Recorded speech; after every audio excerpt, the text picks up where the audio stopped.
Hello, welcome back to Ryan Harmer YouTube.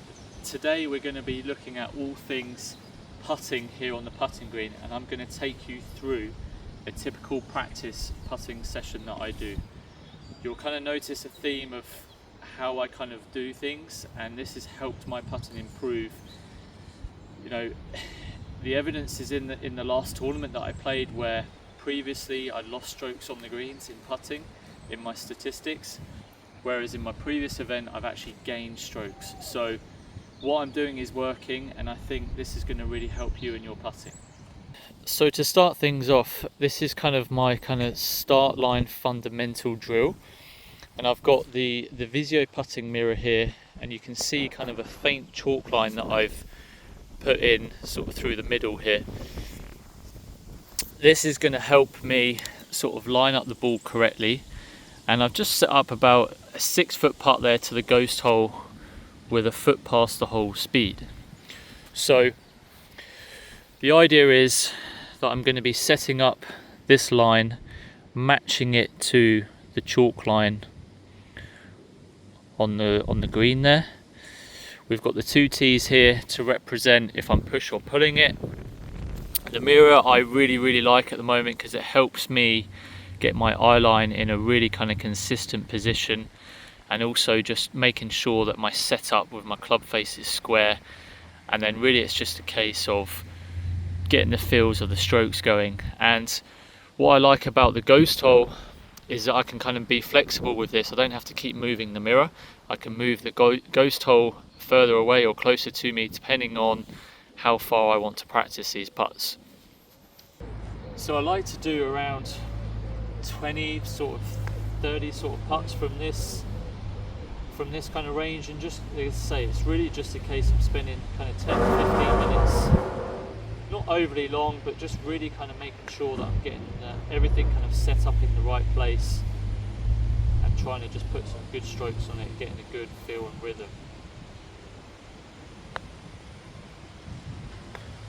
And I'm really looking for also the foot past the hole speed, and this, as I say, is a theme for what I do in my practice putting sessions.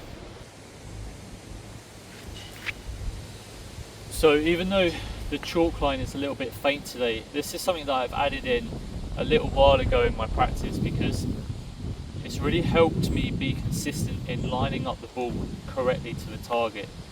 There's been previously times where I've lined up the ball, I've got over it here, and it just looks like it's not aiming where I think it is. And that's again linked to my eye position over the ball, and then also how I'm lining the ball up in my putts.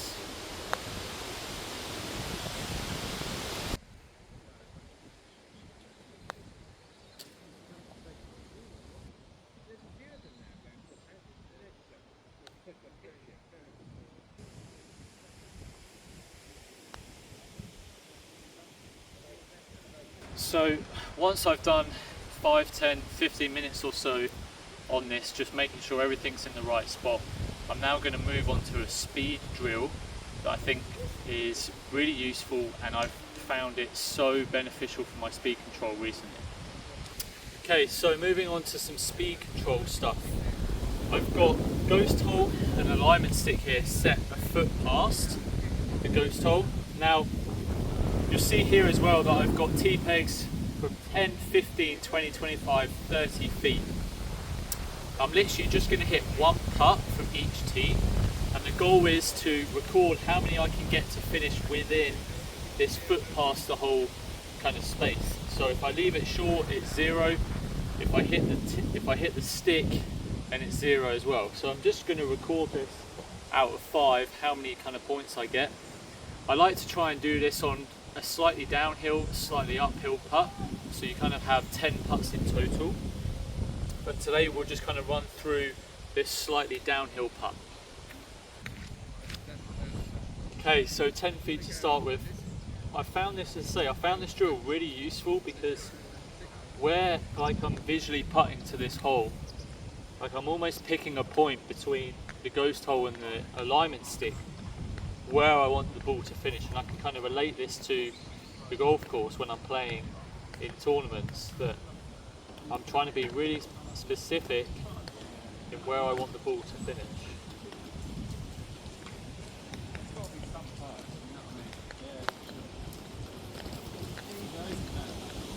Just about, so that would be a point there. Okay, on to the 15 feet putt now. And again, this is a really critical area, like especially for amateurs, because their 3-putt percentage from this range is really high versus guys on tour. You know, inside 30 feet, the pros, they very rarely 3-putt, and that's how, you know, if the amateurs kind of do that, that's how they can lower their scores quite quickly.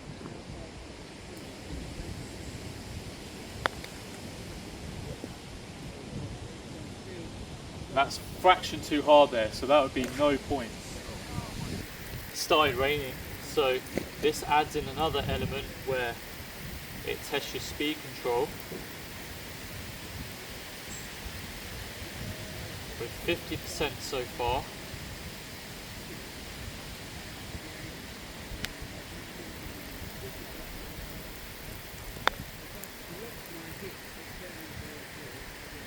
Smashed it again, so that's another 0. Right, okay, 25 feet. Already scored 1 out of 3 so far.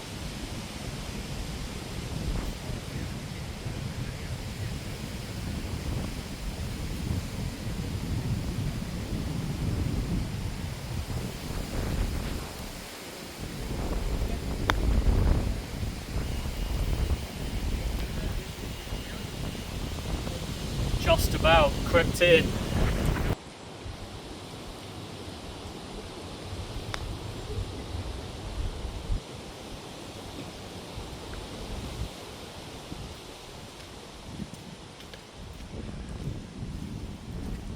Okay, so a little bit short there on the last one from 30 feet. So scored 2 out of 5 on that, which, you know, isn't my best score, but the point is you can kind of see which distances you may struggle with in particular, and you can kind of work on that distance as you go. So I really like this drill. It gives you really good feedback on, you know, as I say, which areas you need to work on, and then also just helping you visualize sort of points beyond the hole when you're putting on the course. So yeah, a little speed one there for you to try, and now we're going to combine our start line and speed with a bit of green reading next. So moving on to a bit of green reading now, where I use aim point, and this has been so valuable for me in my putting. I use it a lot, but I wouldn't say I'm completely 100% religious about it. I sort of use it as a baseline, and I kind of try and combine my eyes and my feels in the feet of aim point to what read I kind of come up with. So you'll see here I've got a couple of tees here. Now these actually indicate what percentage of slopes is the green on that particular part of the green. So this one tee will represent a 1% slope, 2 tees represent a 2% slope, and 3 obviously a 3% slope. Now what I do here is I just literally practice feeling that slope percentage in my feet, because then I can then really become aware of, you know, what that feels like when I'm hitting an actual putt. So I'll take you through how this works now. Okay, so you can just about see that that digital level is reading 0.96. So that represents pretty much a 1% slope there that we're going to feel, and it's literally just a case of feeling that slope in my feet. So essentially this is right to left slope, so I'm going to feel slightly more weight in my left foot here, and that's going to help me sort of identify what percentage of slope is. Now obviously as we go up to the 2s and 3s, this slope is going to be a lot easier to feel.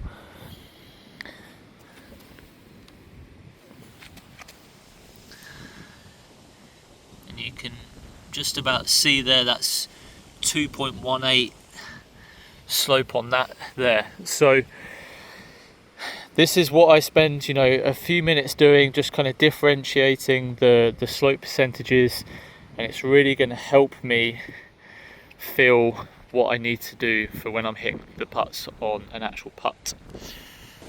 So I'm now going to put this all into practice where I'm going to hit a bunch of putts between 10 and 20 feet.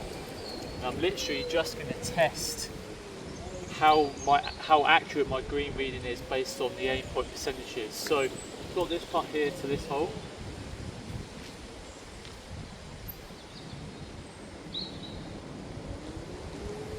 That feels like a 2.1 there, halfway between me and the hole there. So I'm going to play this as a 2, left to right.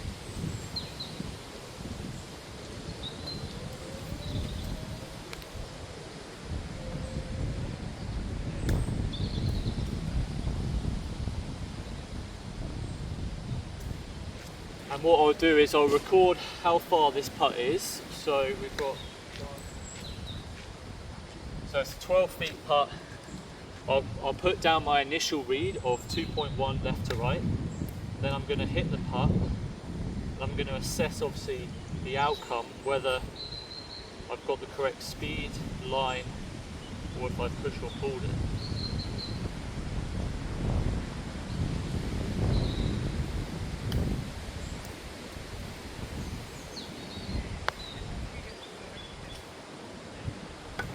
So that was pretty perfect there. So the truth is now in here where I now measure what that actual slope is.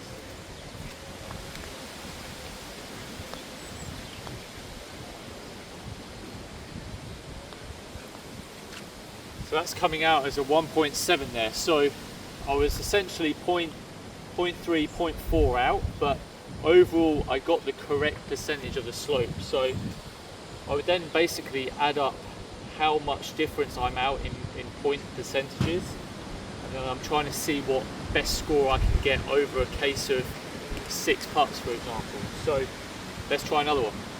Okay, so this putt here, slightly different, touch of right to left I think, and it's going to be 15 feet in length there, so let's see what we can do on this putt.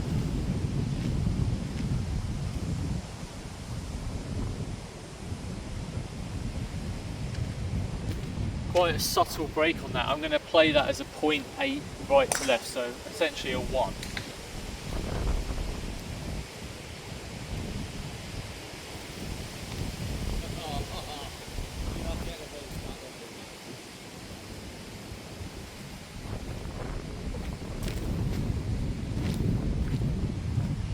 Now I've got my line set up, it's just a case of going back to that speed control game where I'm visualising the kind of foot past the whole target.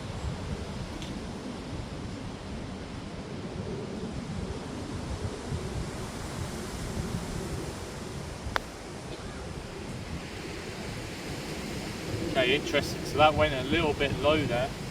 Speed was good, so there's a good chance that I would have underread this putt.